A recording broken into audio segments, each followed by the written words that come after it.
नमस्कार. श्री गुरुदेव दत्त. जेव्हा आयुष्यातील सर्व मार्ग बंद झाल्यासारखे वाटतात, तेव्हा प्रयत्न करूनही यश मिळत नाही, तेव्हा दत्तगुरूंचे नियम आपल्याला नवी दिशा दाखवतात. दत्तगुरू सांगतात, हार मानू नकोस, कारण संकट हे गुरुचे पहिले उपदेश असते. पहिला नियम आहे श्रद्धा. परिस्थिती कितीही कठीण असली तरी मनात श्रद्धा ठेवली तर मार्ग आपोआप उघडतो.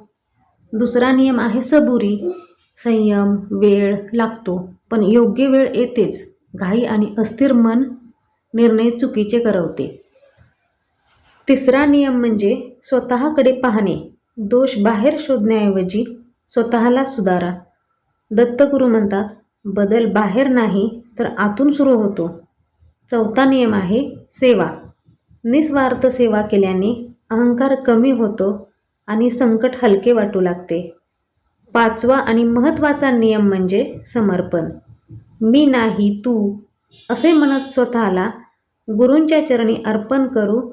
जेव्हा सर्व दरवाजे बंद होतात, तेव्हा दत्तगुरू स्वतः दार बनून उभे राहतात.